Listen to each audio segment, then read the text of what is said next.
Good morning प्यारे विद्यार्थियों। हमारा जो SST 9th का जो चैप्टर चल रहा है वो चल रहा है भारत में खाद्य सुरक्षा। हमने प्रीवियस जो वीडियोस में चर्चा की थी बफर स्टॉक के बारे में, और एक प्रकार से सरकार की जो वितरण प्रणाली है वो दो प्रकार से इसमें बताई गई है, किस प्रकार से खाद्य सुरक्षा को व्यवस्थित किया जाए। उसमें सबसे पहले हमने बात की थी बफर स्टॉक की, और दूसरी आती है हमारी सार्वजनिक वितरण प्रणाली की।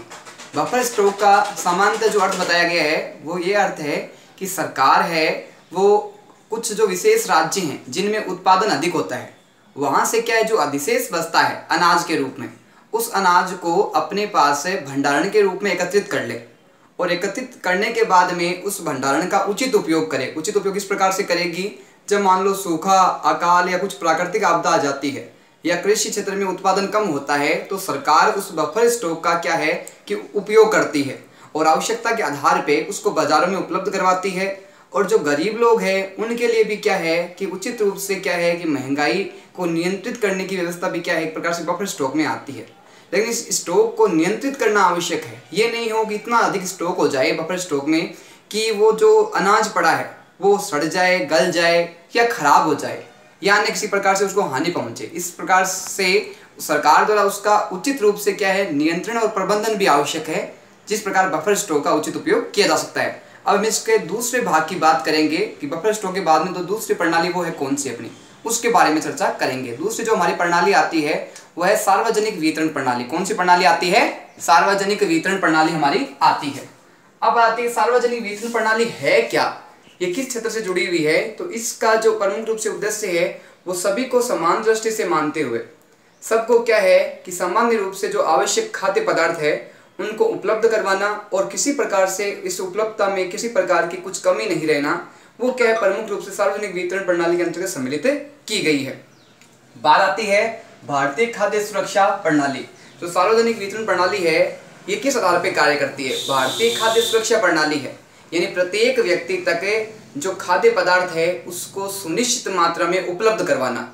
किसी भी प्रकार से खाद्य पदार्थ की कमी किसी भी वर्ग में, किसी भी क्षेत्र में, किसी भी स्थान पे नहीं आने देना प्रमुख रूप से किसका दायित्व होता है? भारतीय खाद्य जो प्रणाली है उसका प्रमुख रूप से दायित्व बनता है।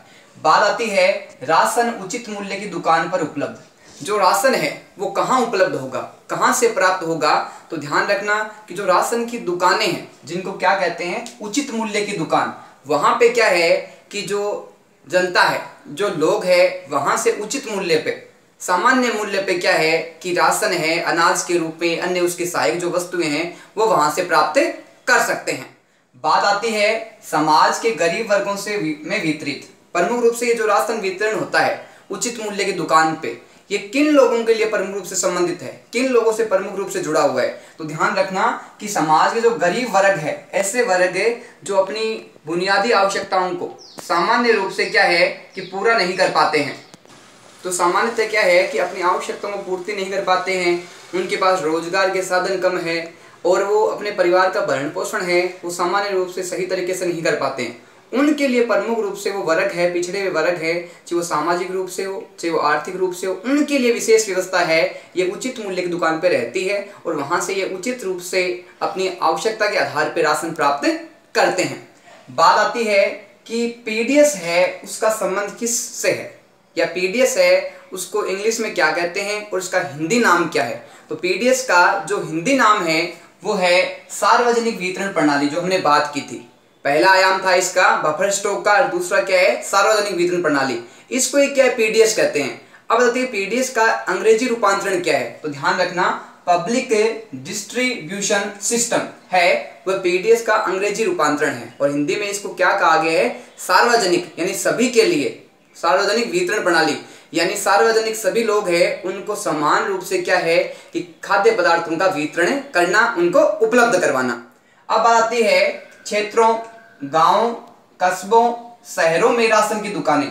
ये राशन की जो दुकानें हैं ये क्या सिर्फ शहरों में ही है, क्या गांवों में है, कस्बों में है या ढाणियों में है? तो प्रमुख रूप से बात की जाए तो ये जो व्यवस्था है उचित प्रणाली की राशन के तहत ये सभी स्थानों पे उपलब्ध होती है। छोटा गांव हो, छोटा कस्बा हो, छोटे शहर हो, पर्याप्त रूप से वहां इसकी दुकानें उपलब्ध रहती है, और लोग जो वंचित वर्ग है वो प्रमुख रूप से उचित मूल्य के आधार पे यहाँ पे वस्तुएं, अपने समान खाद्य पदार्थ है उनको खरीद सकते हैं, परचेज कर सकते हैं।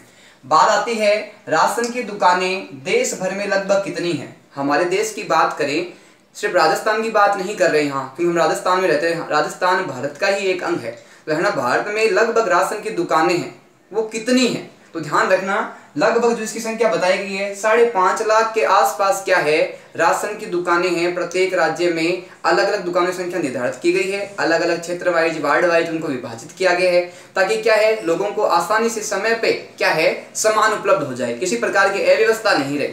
और सरकार इस प्रणाली को, इन राशन की दुकानों को समय के आधार पे, आवश्यकताओं के आधार पे और अधिक बढ़ाने का प्रयास कर रही है और अधिक भंडारण का प्रयास कर रही है।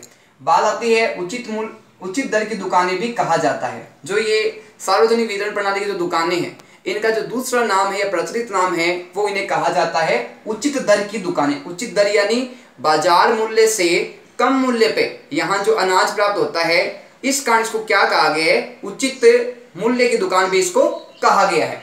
बात आती है प्रमुख रूप से उपलब्ध क्या होता है यहाँ पे, चीनी, खाद्यान्न, मिट्टी का तेल का भंडार। प्रमुख रूप से जो उचित मूल्य की दुकान है, यह सरकार द्वारा जो भंडार कर रखा होता है खाद्य पदार्थ से संबंधित, प्रमुख रूप से किस संबंधित कर रखा होता है, तो ध्यान, प्रमुख रूप से इसमें सम्मिलित किया गया है चीनी को, खाद्यान्न को। खाद्यान्न यानी अपनी रसोई में जो खाद्य पदार्थ खाने के रूप में काम आते हैं उनको।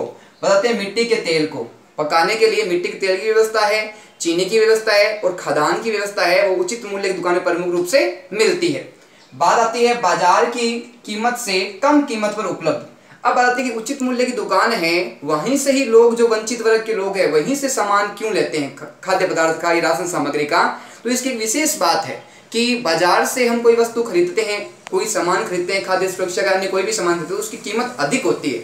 जबकि राशन की दुकानें हैं, उचित दर मूल्य की दुकानें हैं, वहां पे बाजार से कम कीमत पे, बाजार से कम मूल्य पे क्या है कि राशन का जो सामान है वो उपलब्ध हो जाता है। प्रति माह है राशन उपलब्ध। अभी राशन की दुकान है, यहाँ पे क्या है, प्रति माह यानी प्रत्येक माह को जो वंचित वर्ग के लोग हैं जो इसमें शामिल किए गए हैं, उनको प्रत्येक माह की एक निश्चित दिनांक को, निश्चित समय पे इनको क्या है, राशन उपलब्ध करवाया जाता है। चीनी के रूप में हो, चाहे खाद्यान्न के रूप में हो, चाहे मिट्टी के तेल के रूप में हो, चाहे वो चावल के रूप में हो, चाहे वो दाल के रूप में हो, किसी प्रकार से भी जो व्यवस्था की गई है सरकार के द्वारा, उसको प्रति माह क्या है, निश्चित दिनांक तय की जाती है, निश्चित समय निर्धारित होता है और उस आधार पे ये राशन है वंचित वर्गों को पर्याप्त रूप से उपलब्ध होता है। बात आती है 35 किलोग्राम अनाज। अनाज जो इसमें मिलता है, ये क्या है, सदस्यों की संख्या के आधार पर निर्धारित किया गया है। किसके आधार पर निर्धारित किया गया, सदस्यों की संख्या। 35 किलो जो है वो उनको प्रमुख रूप से क्या है कि अनाज मिलता है। इसमें सम्मिलित है साथ में 5 लीटर मिट्टी का तेल और 5 किलोग्राम चीनी। इसके साथ जो अनाज है, चाहे वो गेहूं के रूप में हो, चाहे वो चावल के रूप में हो, वो उनको सम्मिलित है साथ में। इस प्रकार जो कुल उनको मिलता है वो सामान, वो मिलता है 35 किलोग्राम प्रत्येक परिवार को दिया जाता है। संख्या के आधार पर ध्यान रखना, ये निर्धारण किया गया है। संख्या कम है तो वहां कम सामान मिलेगा और संख्या अधिक है तो वहां अधिक अनाज और सामान उपलब्ध प्रमुख रूप से होता है। अब आती है कि निकट की राशन की दुकानों से ये सामान है, उचित मूल्य की दुकान है, वहां से ये प्राप्त करते हैं वंचित वर्ग। तो ये क्या है कि उनके निकट ही, उनके पास में ही क्या है, उचित मूल्य की दुकानों की स्थापना की गई है, ताकि उनको अधिक दूरी पर नहीं जाना पड़े, लाने ले जाने में अव्यवस्था नहीं हो, साथ में क्या है, समय की बचत हो। इसलिए क्या है कि प्रत्येक क्षेत्र wise, ward wise, area wise इन दुकानों की स्थापना, उचित मूल्य दुकानों की व्यवस्था की गई है, ताकि समय की बचत हो, इसके साथ क्या है, सामान जल्द उपलब्ध हो जाए और इसके साथ ही क्या है, उनके समय की बर्बादी भी नहीं हो। बात आती है कि राशन कार्ड के कितने प्रकार होते हैं। अब राशन कार्ड की भी एक प्रकार की व्यवस्था नहीं है, राशन कार्ड भी विभिन्न प्रकार के होते हैं। विभिन्न प्रकार कौन कौन से, कि किस आधार पे व्यक्ति को वंचित माना गया है, उसकी स्थिति क्या है वंचित रखने की, किस आधार पे उसको कितना है आर्थिक स्तर पे सहयोग चाहिए, कितनी उसको राशन सामग्री उपलब्ध करवाई जाए, किस प्रकार से उसको लाभ प्रदान किया जाए। इस प्रकार क्या है कि राशन कार्ड के जो प्रकार है वो विभाजित किए गए हैं। अब बात आती है कि राशन कार्ड को अन्य किस नाम से जाना जाता है। ये राशन कार्ड को अन्य किस नाम से कहा जाता है, ये बोला जाता है सामान्य रूप से, तो इसको राशन स्टाम्प भी कहते हैं। राशन कार्ड का जो दूसरा नाम है वो क्या है, राशन स्टाम्प, यानी इसके द्वारा मोहर लगी होती है राशन कार्ड में और उसके द्वारा वहां उचित मूल्य की दुकान पे उसको सामान उपलब्ध पर्याप्त मात्रा से हो जाता है। बात आती है भोजन या अन्य सामान प्राप्त करने की सुविधा। जो ये राशन कार्ड है, इससे व्यक्ति को क्या लाभ होता है, क्या सुविधाएं प्राप्त होती है, तो इससे व्यक्ति को क्या है, जो खाद्य पदार्थ है और उसके अलावा कुछ अन्य जो सुविधाएं मिलती है, जो उनको वंचित वर्ग के कारण दिया गया है कार्ड, इस आधार पर सरकार के द्वारा उपलब्ध करवाई जाती है। इस प्रकार राशन कार्ड का विभिन्न क्षेत्रों में विभिन्न महत्व होता है और ये प्रमुख रूप से किन को प्रदान किए जाते हैं, जो लोग आर्थिक रूप से वंचित होते हैं, कमजोर होते हैं, पिछड़े वर्ग होते हैं, उनको प्रमुख रूप से राशन कार्ड की व्यवस्था की गई है। हमने बात की कि राशन कार्ड के जो विभाजन है वो प्रमुख रूप से क्या है कि लोगों की आवश्यकताओं के आधार पे, लोगों की ज़रूरत के आधार पे और उनकी जो आर्थिक स्थिति है उसके आधार पे उनको क्या है, ये प्रोवाइड करवाए जाते हैं, उनको उपलब्ध करवाए जाते हैं।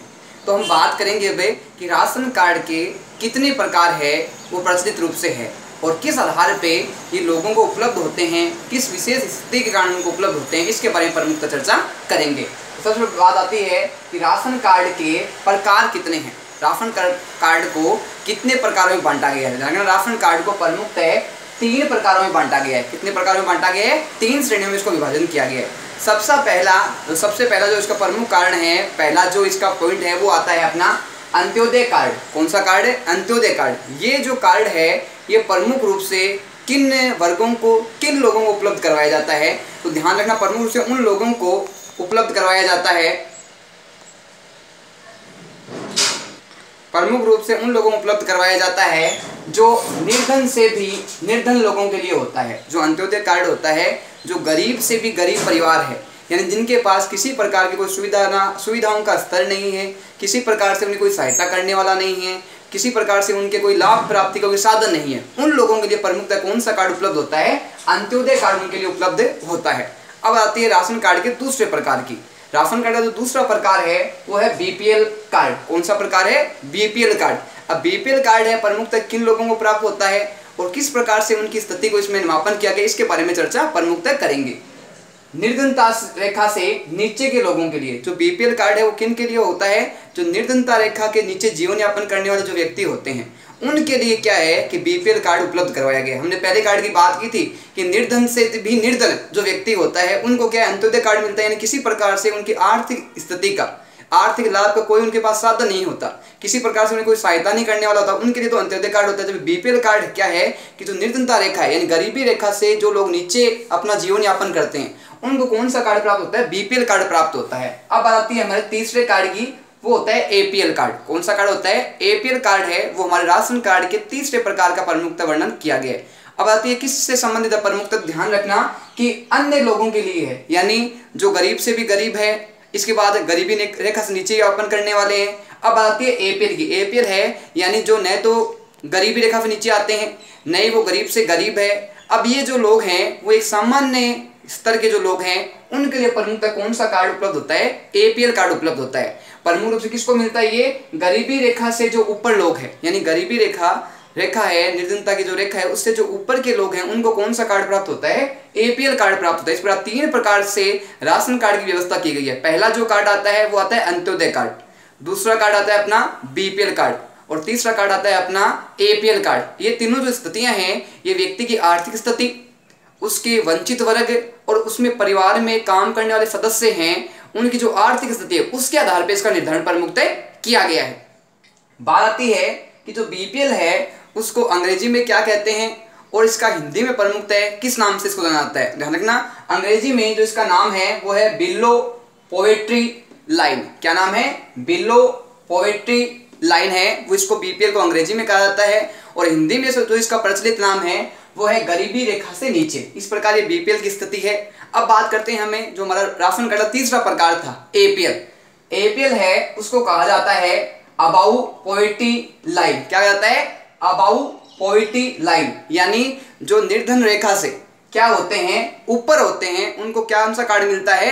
एपीएल कार्ड मिलता है। इस प्रकार बीपीएल है और एपीएल है, इन दोनों को अपने अंग्रेजी नाम और हिंदी नाम का ज्ञान होना भी पर्याप्त रूप से आवश्यक होता है। बात आती है कि भारत में राशन व्यवस्था है वो किस प्रकार से व्यवस्थित की गई है, किस प्रकार से उपलब्ध करवाई गई है, किस प्रारंभ में इसकी स्थिति कैसी थी, वर्तमान में इसका स्वरूप क्या है और आगामी भविष्य में इसका स्वरूप क्या रहेगा, इसके बारे में प्रमुखतः चर्चा हम करेंगे। सबसे पहले बात आती है भारत में राशन व्यवस्था प्रारंभ। भारत में कौन से स्थान से प्रमुखतः राशन व्यवस्था प्रारंभ हुई थी, कैसा समय था, कैसी स्थितियां थी, उस समय इसको प्रारंभ किया गया। ध्यान रखना, प्रारंभिक स्थिति की बात करें हम तो भारत में जो राशन व्यवस्था प्रारंभ हुई थी वो बंगाल में हुई थी। सबसे पहले कहाँ हुई थी? बंगाल से राशन व्यवस्था को भारत में प्रारंभ किया गया था। अब बात आती है कि व्यवस्था प्रारंभ करने के पीछे प्रमुख उद्देश्य क्या था, प्रमुख लक्ष्य क्या था, प्रमुख कारण क्या थे। तो इसमें बात आती है अकाल के कारण अव्यवस्था। उस समय क्या है, अकाल पड़ गया था जिसके कारण लोगों की जो आर्थिक स्थिति है वो कमजोर हो गई। दूसरी बात है, लोगों के खेतों में उत्पादन नहीं हुआ। तीसरी बात है, उनके अन्य किसी प्रकार से कोई रोजगार या साधन उनके पास उपलब्ध नहीं थे। इस कारण क्या है कि अकाल की स्थिति होने के कारण उनके जीवन में, जो खाद्य पदार्थ के रूप में हो, अन्य संसाधनों के रूप में हो, उनके जीवन में अव्यवस्था हो गई, जिस कारण क्या है कि भारत में जो खाद्य व्यवस्था वो प्रारंभ की गई। बात आती है हरित क्रांति से पूर्व संकट। ये जो अकाल की स्थिति हुई, जो ये संकट उत्पन्न हुआ, ये कब उत्पन्न हुआ? तो प्रमुख तो ध्यान रखना, जो हरित क्रांति हुई थी उससे पूर्व की बात कर रहे हैं, हमें हरित क्रांति के समय की बात नहीं कर रहे। हरित क्रांति में तो कुछ स्वरूप परिवर्तित हो गए थे, नए आयाम आ गए थे, नई तकनीक आ गई थी, लेकिन उससे पहले जो स्थिति अकाल की उत्पन्न हुई उससे संबंधित क्या व्यवस्था है? ये हरित क्रांति है प्रमुख रूप से खाद्यान्न से संबंधित है और इसमें गेहूं और चावल में विशेष रूप से क्या है, लाभ प्राप्त हुआ, वृद्धि प्राप्त हुई। और विभिन्न क्षेत्रों में क्या है कि गेहूं और चावल की खेती विभिन्न रूप से आर्थिक लाभ प्राप्त करने के उद्देश्य से, खाद्य पदार्थों की पूर्ति के उद्देश्य से हरित क्रांति को लाभ मिला। किस क्षेत्र में? प्रमुख रूप से गेहूं और चावल की दृष्टि से। बात आती है 1960 में राशन प्रणाली पुनः जीवित। राशन प्रणाली है उसको वापस से पुनः जीवित यानी पुनः प्रारंभ कब किया गया, पुनः इसको व्यवस्थित रूप से लागू कब किया गया? तो 1960 में जो राशन प्रणाली है, जो इसकी व्यवस्था की गई है, उसको पुनः जीवित करके पुनः समाज में व्यवस्थित वर्गों, जो वंचित वर्ग है या जो मान लो पिछड़े हुए वर्ग है, जिनके पास आर्थिक सहायता का साधन नहीं है, उनके लिए जो 1960 में वापस क्या है, राशन प्रणाली को पुनः प्रारंभ किया गया।